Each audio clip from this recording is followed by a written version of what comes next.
Live from Beit Shemesh and broadcasted around the world, you are listening to the Frum Entrepreneur Podcast with your host, Nahum Kligman. Interviews and advice from Jewish entrepreneurs from around the world. Listen, learn, be Matzliach.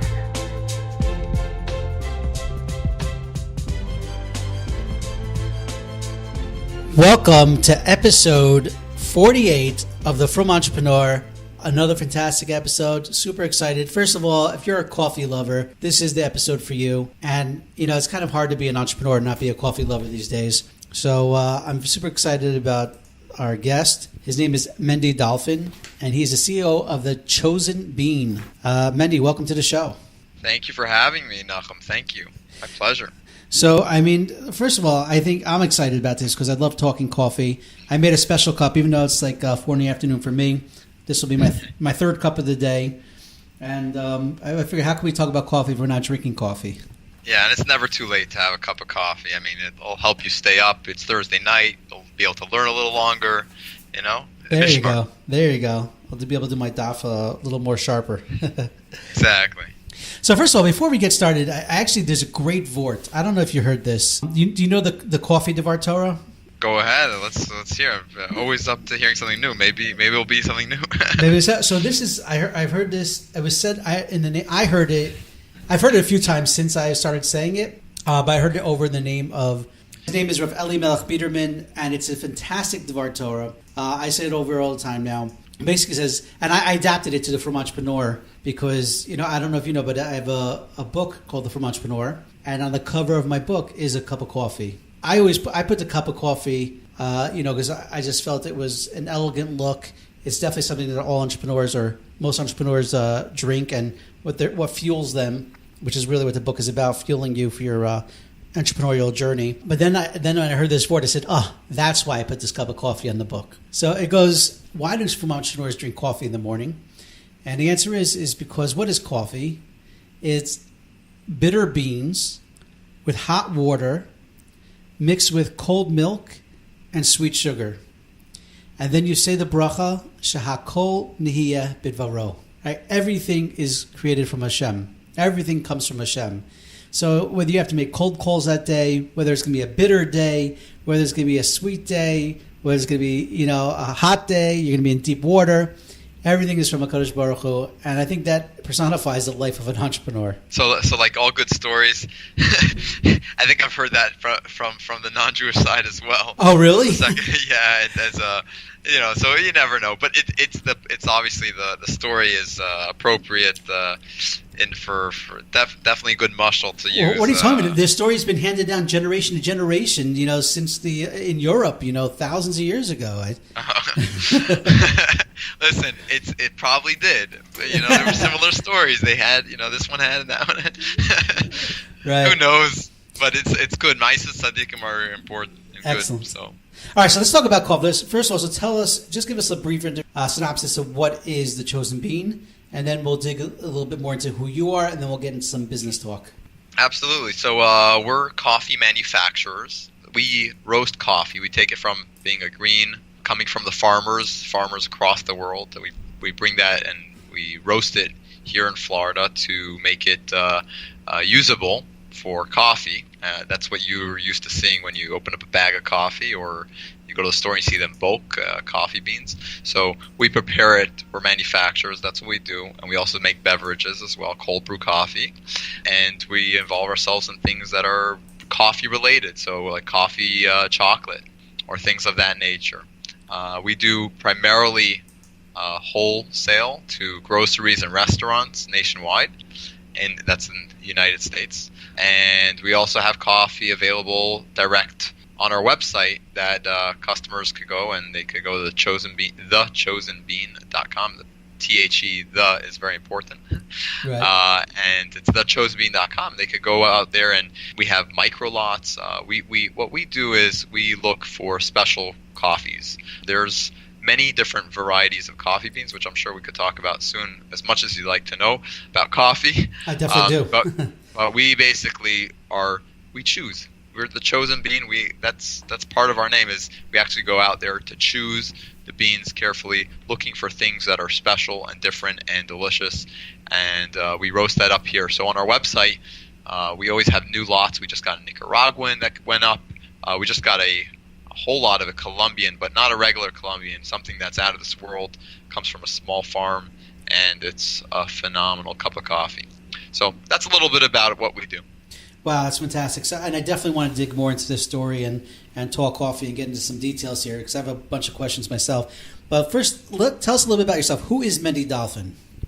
Who is Mendy Dalfin? That is a scary question. Where'd you grow up? Where'd you come from? Where'd you go to school? So I am the child of Chabad Shluchim that grew up in Marin County, California originally. That's like the San Francisco Bay Area. Mm-hmm. And that's where I started my journey. And I went to different yeshivas. I learned in Australia. I learned in Eretz Yisrael a little bit. And all Chabad schools? All Chabad schools, yeah, all Chabad schools. And I mean, in the beginning was obviously my father. It was the school that my father ran in Marin, California. Mm-hmm. But all through Chabad schools, and ultimately I got married in New York and couldn't wait to get out of New York.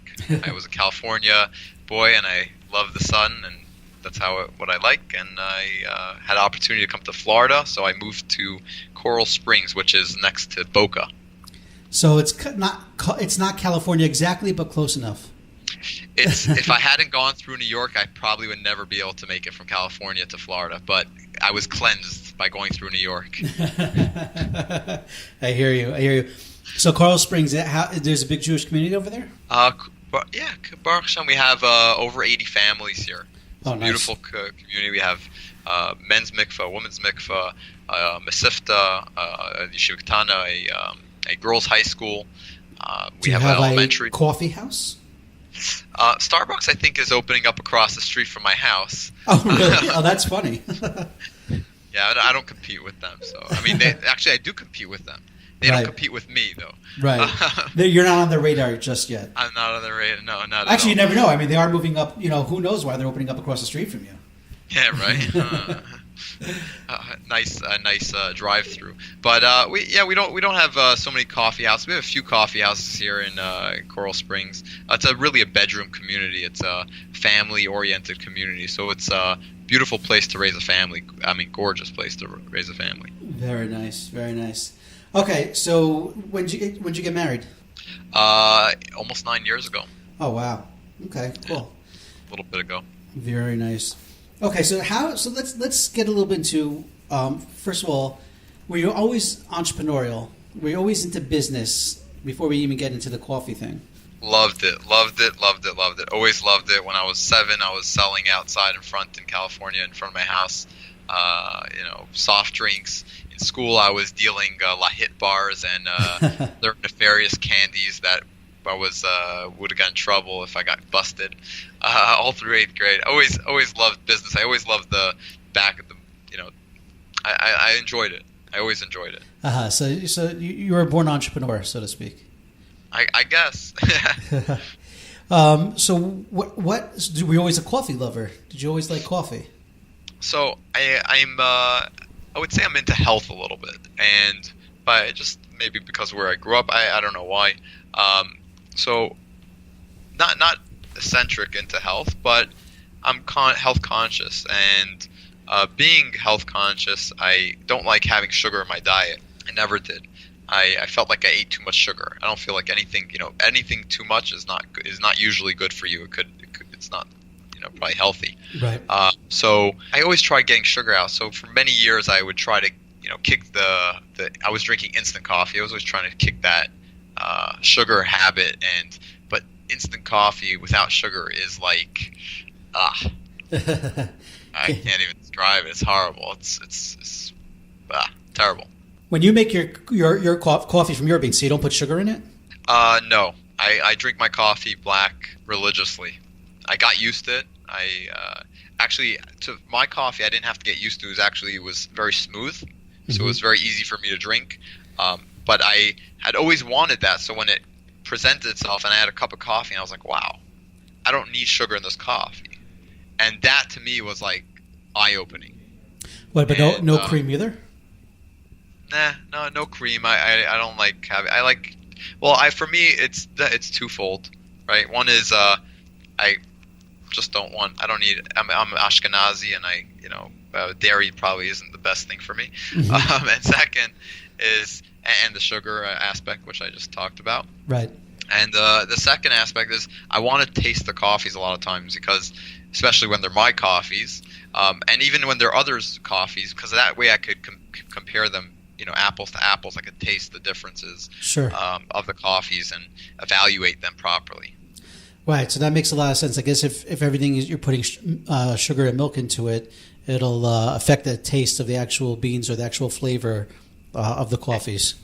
It will, but the interesting thing is that this I've learned from doing lots of samplings and tastings is that a person has to drink the coffee the way they're used to. So if they drink it in a way, let's say I give it to them black, they're not going to like the coffee if they usually put in milk or sugar. Uh-huh. But when they drink it with the milk or sugar the way they've generally liked their coffee, right? They taste it and they're like, wow, this is amazing, because they suddenly taste. So you could taste the difference even with the milk or sugar. It's just my preference, but I got used to it and I like it. And I think you could tell the more subtle things about the coffee. You don't have anything in the way like milk or sugar masking the taste of the bean. So you're like, I guess I would say, it's not just a business for you; it's a passion. You're a coffee connoisseur. You could tell the difference, the taste, the flavorings behind the bean, like someone knows wine, so to speak. So I've become. I think when I started out, I had no idea, and I told my partner, I think you're nuts. I think you're. I don't know. Are you allowed to say that on? Yeah. on Jewish podcasts, I don't know how where the lines are. Yeah, that's okay. Nuts is as far as we go. Oh, okay. So I'm like, I don't know what you're talking about. So I'm a very curious person. I'm extremely inquisitive, and I need to understand why is it this way? Why is it that way? So I would for everything, including that, I would take a whole bunch of coffees and sample them, try to see what's the differences. But with time, my taste buds adapted, and I suddenly noticed different things that I hadn't noticed before, and I realized that I noticed those things. So there is that aspect of your taste buds develop, and that's with age and with experience. So the more you're tasting coffees, the more your taste buds adapt, and the more So yeah, definitely there's an aspect of that. All right, so let's talk about this. So you got married, and what were you doing work-wise from them, and how did we get into the Chosen Bean? So you got to go to B&H. I went to B&H, and I worked there for a number of years. I loved it. I eventually had an opportunity to run a call center customer service department for a company called OneSale.com or One Sale Day. Then they were trying to build their customer service, and long story short, they were going to Florida. That was the catch for me. So I said sure, and I ended up running a part of their eBay department for a bit before I went to try to fix up their customer service for a whole while, right. And fraud prevention, loss prevention. So I got into a whole bunch of different things over there that were my responsibility, and I ended up in Florida. Being in Florida, I at some point, it was time to move on, and for a while, someone in Shul. So this is a Shul story. Love Shul. Someone in Shul. Yeah, Shul. So someone in Shul who I know was telling me, you got to get your e-commerce guy. You got to get together with this guy, Moshe Ruza. He roasts coffee. To me, it was like talking Chinese, for a while. But eventually, I need to find something else, and I said, what? Let me talk to him. We made a meeting, and we met. And it turns out, he lives 5 doors away from me. Oh, wow. That's funny. I kind of knew who he was. He's someone in a shul, but I didn't know him. Right. But he only lived 5 doors away from me. Now, 5 doors in Coral Springs is like, a block away in Brooklyn. Right. So a little bit different spatial-wise. But, it is. So that's how I got. And then it just interested me. I had been in electronics for a number of years. I had no love for electronics, but I did have an interest in food. Actually, my family has been in the food business for many years. So my grandfather, an uncle. What type of food? I guess wine. Teal Lake wine is my uncle produces Teal Lake and Goose Bay out of Australia, and my grandfather helped build up Rashi wine. So, oh wow! So it always been in the family. And my grandfather was always experimenting with foods, and he made the tilapia and the this and the that. So I don't know. It just interests me. Food interests me. There's more to it. There's science behind it. It's just interesting. I find it very interesting. So tell me more about Moshe Ruza. So you met him in shul. Someone said he was he a coffee guru? Like what's his story? He's an amazing guy. He is a foodie. So I'm like the business guy. He's like the foodie guy. Uh-huh. He's also a good businessman, but he's the foodie guy. He loves making breads, for example. He makes these amazing artisan breads. Actually, there's a large beer company here in South Florida, which posted on their blog his recipe. Oh, wow. He made a beer bread. It's called Funky Buddha, and yeah, I don't know if I can say that on this show either. I'm just kidding. So he's basically a chef. I mean, he's a foodie. He loves that. And at one point, many years ago, it's already about 8+ years ago, 8+ years ago, he started roasting coffee. He got interested in it. He was drinking this coffee that he found on a cruise in Alaska, and he drank their coffee and he loved it, and he started flying it out to buying it online or whatever it was. And at some point he's like, I got to make this myself. Let me try that. A friend taught him how to roast, and he became part of the collectives and the different roaster groups and made friends in that area and got involved in that whole world. And he has a good palate, obviously. He developed the chosen bean, which is a story unto itself, if you want. But I'm talking about himself right now, so I'll stick to that. And his background, he came from the luxury goods, clothing industry of New York, the Shmata business. He, at some point, decided he was a diver. Okay. And he decided to head out to Bon Air, and he opened a resort for divers, a diving resort, about 120 rooms or something like that. He's also Chabad? He's Baal Tshuva. Yeah, he's Chabad. And actually, that's where he had his first interaction with Chabad from people, I would say, was in Bon Air when some Bachram showed up and he basically slammed the door and ran away from them. But over time, that was like in 86. But over time, they, that was like the flame, the little spark. Right. And eventually, you need to say Kaddish, one thing led to another, and he moved back to the States, the mainland in Florida. And but that's his background, basically, in a nutshell. Okay, so you guys see each other in shul. You say, "Hey, we only live 5 hours away from us." And at this point, did he already start to manufacture his own beans? Yeah, he was doing it for a while on an extremely small scale, literally a hobby. He would get in 5 pounds of coffee, and a friend would say, "Hey," and he would call, actually the other way. He would call his friend and say, "Hey, I got 5 pounds of this amazing, fantastic bean. Oh, give me a pound." Okay, and that's how it started, literally. So that was happening for a few years, though, and he was getting his hands on all these really nice exotic coffee beans, which were really unique, and that's how it started. That's how he got. So he would buy the beans, actually import them like around the world, and then roast them, and then after you roast them, what do you do? Oh, you grind them. First, you need to grind them, or some people have grinders in their houses, so they grind it themselves. So what he would do is there's different groups he was part of, and a guy, let's say myself today, right? I got in a Nicaragua. It's fantastic Nicaraguan.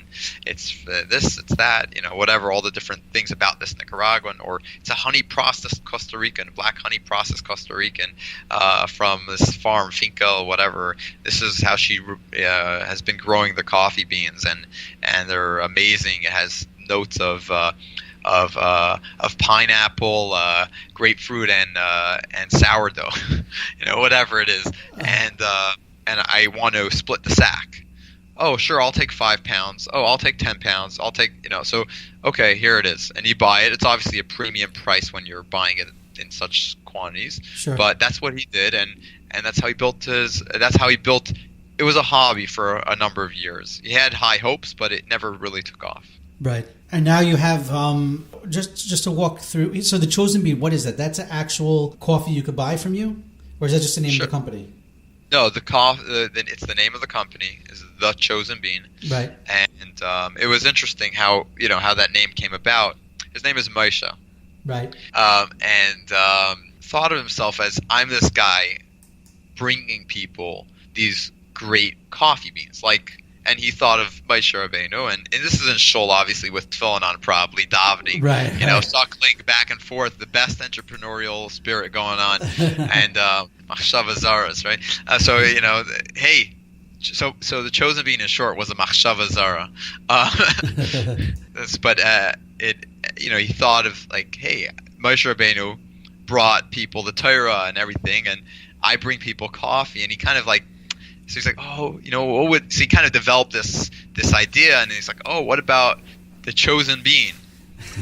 He's like, oh, that's for sure taken. That someone owns that for sure. Right. So he went right away that day. He went check it out. He goes, he sees, trademarks. The chosen bean, not trademarked.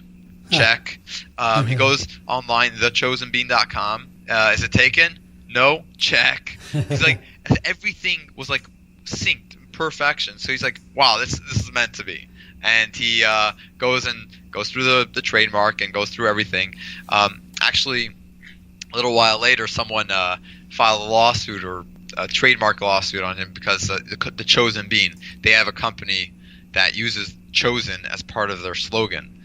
And at that time, the guy felt that that's my trademark. I own the chosen bean. I own anything that says chosen. But so that kind of delay also threw back his whole ambition and his idea a few years, because that took a few years to litigate and go through and clear up. But obviously, chosen is, anyone could take chosen. Chosen is like taking Mendy.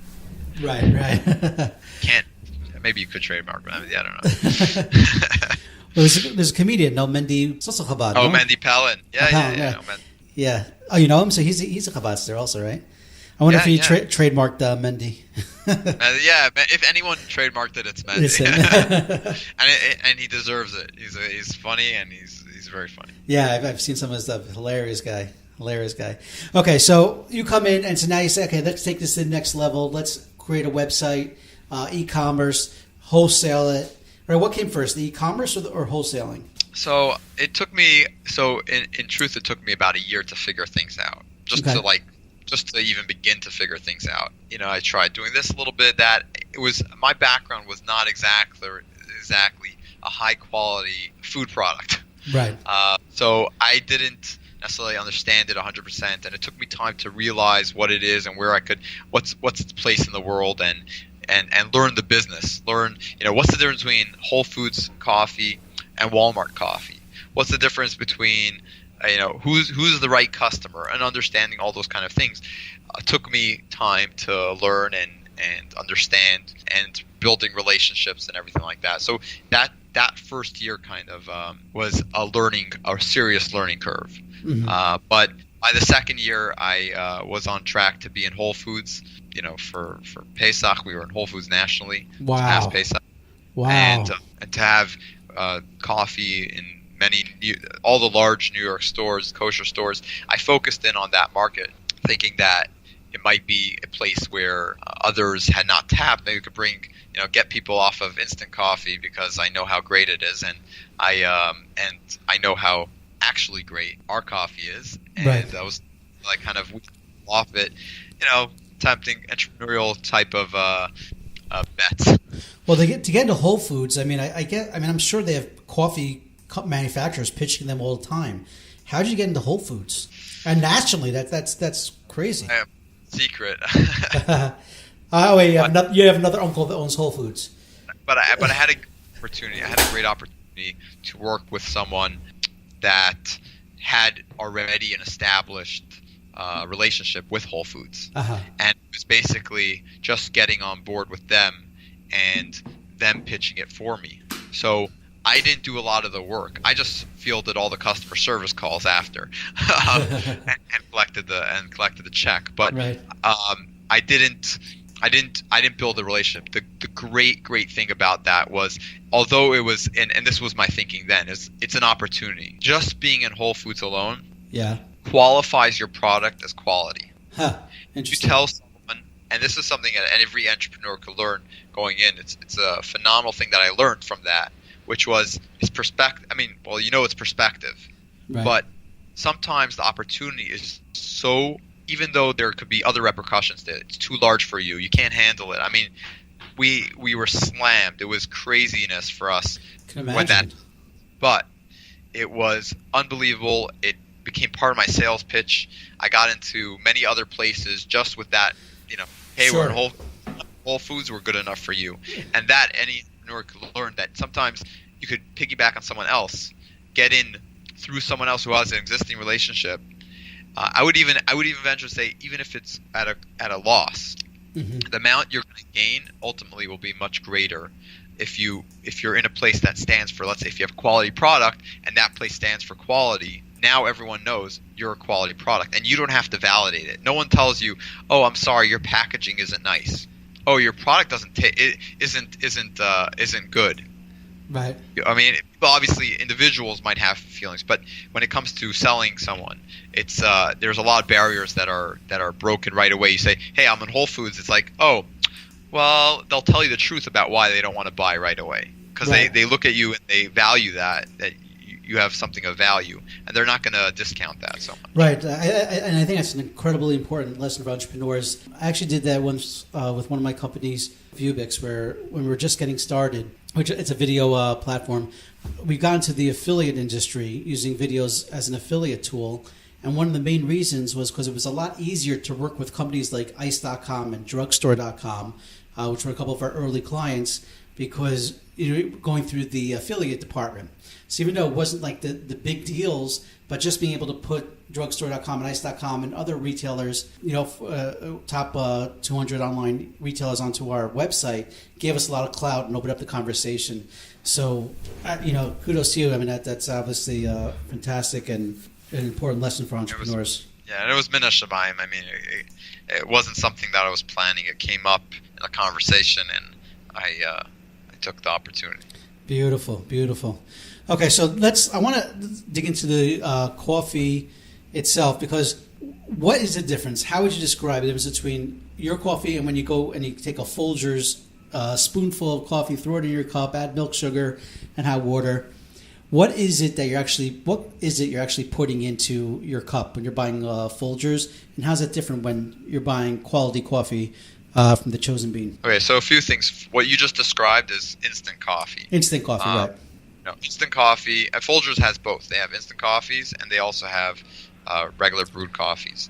Instant coffee goes through a whole other process, and that's why for Pesach, for example, there's more issues when it comes to instant coffee. It's already brewed. It's pre-brewed, and then it's freeze-dried, or they have some other processes that they use chemicals to basically make it instant coffee.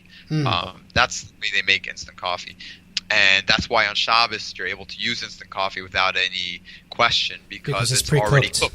Interesting. Yeah. So there's no shilas about regular. Now that excludes Starbucks, which has, from what I understand, microgrinds in it, which you need to talk to your local Rav. I never actually asked the shilah, so I just know people have mentioned it to me. I don't use it, so I don't have the shilah personally. But ask your local Orthodox rabbi. Right. The difference between, let's say, Folgers regular coffee and our coffee is Folgers is a huge company, right? And they need to buy coffee beans, and it's literally all about the price. Mm-hmm. And people ask this to me, why don't you sell a cheaper version of your coffee? And my answer is, it's not worth it. I could just go buy Folgers. It's much cheaper. Like, then I'm competing on price. It's all about price. Mm-hmm. And that's what you have with Folgers. They have to go to the farms, and not just one farm. Like, they go to like Donald Trump of farms. Right. Like, give me the biggest.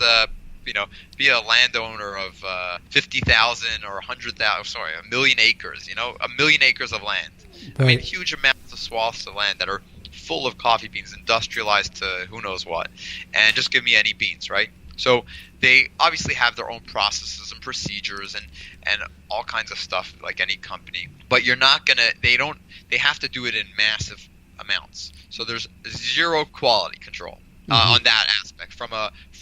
There's no flavors, right? There's no flavoring. You're not going to taste any hints of pineapple, I guess, in a cup of Folgers coffee. Exactly. You're not gonna. There's no like attention to detail, right? It's just give it to me. Let me throw it in this big, let's create a profile for our coffee, what it's going to taste like a recipe. Let's create a profile. It's going to taste like this. The beans from this location have a bolder taste. The beans from this location have a more acidic taste. The beans from this have a lighter taste. Let's take that together. We make our little recipe, and the general area has similar tastes. Or they'll take Arabica beans and Robusta. Robusta is like a lower quality than Arabica. Arabica grows on trees and higher up elevations, while Robusta is a bush, and it grows on lower plains. It actually has 3 cycles a year, so it produces coffee quicker. Okay. It smells like rubber and tastes worse, and it is extremely high caffeine. So what they'll do is they mix that together with the Arabica coffee, create a blend, and they sell it. So it has higher caffeine content, but it's not as good of a taste. Now, what they do is they throw that into a huge roaster, a roaster that is humongous. They have a guy they pay $8 an hour, $10 an hour probably, and he presses a button. It's all automatic. Just press the button, it does its thing. Throw it into it's industrialized. Right. And there's nothing wrong with that. Everyone wishes they owned Folgers, right? Sure. So if you owned Folgers, you wouldn't even look anywhere else. What Starbucks has kind of done is they went and said, no, we want only Arabica beans. We want a higher quality bean. So they took only Arabica, right? So no Robusta, Arabica, and they tried, getting some better beans out of that. But obviously, there's also a limit of how much. They go to try to buy farms, and they get the beans. There's a lot of detail. I'm probably gonna. I don't want to bore your audience too much. No, it's not boring. It's actually pretty interesting. For you, I'm scared to be I'm honest. But there's a lot of details, many details in what I'm telling you. Basically, there's different size beans and stuff like that. Okay, so you guys, where to buy. You and your partner, where to buy good quality beans from different countries. Exactly. And can you tell the quality of the coffee from the bean itself, or do you have to roast it before you really know? So we sometimes you can. Sometimes you can. Sometimes things look off to begin with from a bean. Right. What we do is we get a lot of samples, a lot. Mm-hmm. Hey, I have this amazing bean. Farmer Juan from Colombia calls us up or sends us an email and says, hey, I have these beans now in Fort Lauderdale, docked there. This is the story. Send me samples. I send samples. We taste it. We see if it's the real deal. Also, we want to know who we're dealing with, so everything's about reputation. Sure. Does this guy have a reputation, or is this guy just some guy who just randomly... So when they randomly contact you, you got to do a little bit more research, obviously. But, so what's the deal with them? And we'll taste them. Actually, my partner does it mostly. I once in a blue moon, I involve myself in the pre-cupping. Right. It's called cupping, tasting it, basically. So he does that. He tastes them. He roasts them up, tastes them, sample batches. And we're looking for certain tastes. Now, I'll tell you a good example of what's not good. So I'm in Shul story, and at a bris, and a guy says, oh, what are you doing? I said, coffee roasting. Oh, my partner owns a farm in Nicaragua, and maybe I could set you guys up. Sure, give me a call. Here's my card. Guy calls me up. I send it to my partner. He sends us samples. Moshe roasts them, and he tells me right away there's something wrong. He says, taste them. So I take a bean, not a brewed coffee, the bean itself. Right. I put it in my mouth, and there was something totally off. Moshe has a lot of experience in this, and he says, I think they're old. They're old coffee beans, and that's the issue with them. So yeah, we basically call the guy up, and he's like, let me find out. He's not on the farm. He lives here, right. But he owns the farm, and he's involved in the farm somewhat. So he said, calls up. He's like, yeah, that was last year's stock. Wow. And yeah, it was last year's stock. I'm so sorry. We said, you're so sorry. No problem. We have other options. So, well, how long from the time the bean is cut from the tree or from the bush till what's the best time to roast it, or how long will you get that to get the freshest coffee? I mean, if it's cut today and it's shipped to you tomorrow, and then you roast it the next day? Is that does that matter, or if you cut it and then a month later you get it, is there any difference in that? There's a lot of things that matter in coffee. I wouldn't say that's necessarily one of the higher up issues, of how long. I mean, if it's too long, it could be an issue. But there's seasons, right? So there's a what's called the coffee belt around the world. Right. The equator, and coffees grow in all those different regions, but they don't all grow at the same time. Some places that grow in September to October and November or whatever, November to February, and etc.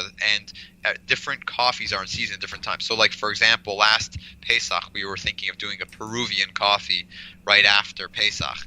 So we start going after all these different Peruvians samples, and they're coming in, and we're cupping these Peruvian coffees from the Amazons, from here, from there. Great. My partner, I'm thinking, oh, these are amazing. And my partner's like, nah, these are not good. There's something wrong. This is not good. What's wrong? End of season. It's the end of the season. Now they're going through a new season, so we need to wait. We need to wait 6 months to be able to, or 5 months or 3 months, whatever it is, to get new stock. This is the end of last year's stock inventory, and we're not getting the best beans. You're getting the second best beans, and the second best beans is not what we want. We want the best. You guys always go with the best. That's what we do.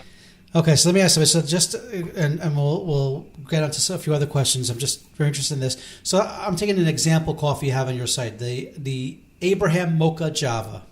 Okay, so first of all, Java. People think Java, they think coffee. Why is Java? What is the difference between Java and coffee? How do you get mocha flavored into it? And then also I see you sell it. You have the whole bean, auto drip, cold brew, coarse, espresso, aerial press, percolator, Turkish. What is all this? Okay, so all those things that the last things are all just about grinder settings, right? And I can tell you about. So you sell it in all these different ways, though. If someone wants it, we have a grinder. It's just about turning it one way or another way. So it's not a big deal. We don't ever charge more for grinding. Although I know some companies will charge more to grind. Mm-hmm. But back to your first question is what Mocha Java is. First of all, I just put that up the other day, and I was going to take it down. I don't usually sell it on our website. It's more like a seasonal. I kind of want to. So that's another thing. When I started, I put everything out there, and then I felt things out, and then I cut back. And even though I have other coffees, I don't advertise them as much. I don't put them on because it's too much. It's too much to offer. You got to just keep it a little simple, right? So, but I put that up the other day for fun. The thing about Abraham is what a Mocha Java is. Mocha is not chocolate. It's a reference to Ethiopia. And the two major regions of the world that produced coffee back in the day were Africa, Ethiopia, and Indonesia, which is Java. Java is one of the islands of Indonesia. There's three main islands that grow coffee there, at least three. You have Sumatra, which many people are familiar with. You have Sulawesi, which is a little bit more exotic. And you have Java, which is less common. So you have those three. So that's really what a Mocha Java is. It's the blending of those two regions into a mocha. It's the two royal coffee. I'm trying to think of the Jewish. It's like the house of this Rebbe and that Rebbe, or this coming together for the perfect blend. Yeah, for the shidduch of but it has a very fruity. So it has a very nice taste, but it's more about what it is. It's not the taste itself. I would never have known that. Yeah. Oh, there's so much. There's so many misconceptions in coffee. I'm sure, like many other industries, but there's a crazy amount of misconceptions. And you know what? You need to sell based on conception, not based on what you know. And that I've learned as well. That's an interesting thing. You have to perception is how you need to sell. So, for example, you think that espresso is very strong, right? Right. Most people think espresso is very strong. A good espresso could be a medium roast, which is not very strong. Okay. But at the same time, if I write espresso on something, people are going to buy it thinking, hey, that's so strong. I got to have that. Uh-huh. And when they taste it, they're going to be like, ooh, that was really strong. It's perception. So there's a lot of perception like that. So some things that are real and some things that are total Bubba Mices. But at the end of the day, Colombian coffee. There are many regions that have delicious coffees and much better than Colombian, meaning the top Colombians compete with others, and they're not the winners. Yeah. So the idea that Colombia has the best coffee is a great marketing gimmick that our country in America we're under that So impression. interesting. Wow. It sells because people know Colombian. They say, "Oh, Colombian coffee." So what's the best coffee that you sell? Our Moses dark roast. Dark roast is another great example. Dark roast is not more caffeine. Dark roast is the taste is stronger, but it has less caffeine because the more you roast it, the less caffeine it has. Ah, see, I didn't know that either. Wow, right. So- you generally think that the darker the roast, the more coffee or the more caffeine, the more everything you get into it. Think about it like medicine, or think about it like working out. When someone works out, they want to hustle and push, right? So in your mouth buzz, in your taste buds in your mouth, the same way. Give me that strong stuff. I want to, right? But really, in reality, the caffeine is less. So it's not actually stronger, but it tastes stronger. So it makes you feel like, you feel more powered up. Right. All right. So on the business side of things, so you're in Whole Foods. And you're in kosher stores around the U.S.? Yeah. We're in kosher stores around the U.S. and in New York especially. And where else are you guys located? Florida. So we're mainly in New York and Florida. In New York, it's just mainly grocery, and in Florida, it's restaurants and grocery. We're in a place called Lucky's Market, which is here, and that's been heavily invested by Kroger's, Kroger's competes with Walmart, the two largest grocery chains in the world, and they have an investment in Lucky's. So that's one of our customers. We're there in the cafe. We're there on the shelf as well. They've been opening up all over Florida, so we've been part of that growth, Baruch Hashem. We have other smaller customers here in Florida, specialty grocery stores, different restaurants, or we have gelato shop, or pizza shops. The kosher pizza shops, right. seem to work like Shem Tov's, or like Holy Bagel in North Miami Beach, different places. Very nice. And do you deal with caterers also? Like, I guess I'm thinking to like Pesach hotels. Is stuff is kosher to Pesach to the hotels? So no, I haven't sold much to hotels. I mean, if they do happen to listen to this, they're more than welcome to reach out. Caterers, I didn't go after caterers too much.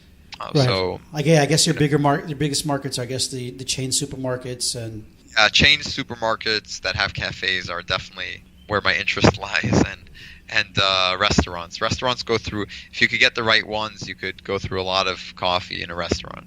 Right. And we do offices as well. We have office customers, but we don't solicit offices. It's just either a matter of word of mouth, or we've gained office customers over time. Excellent. All right. Well, listen, this has been incredibly enlightening. I think I love the coffee business.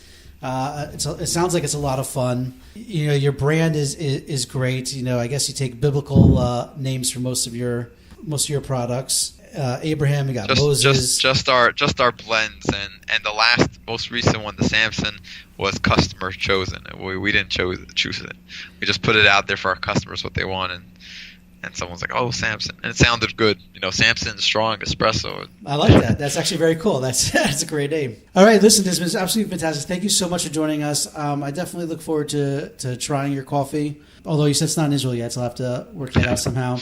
Next time you're in Florida. There you go. Well, or New York. New York, right? Yeah. Okay. All right. Thank you so much for being on the show, sharing your story, and this has been Coffee Talk on the Frum Entrepreneur.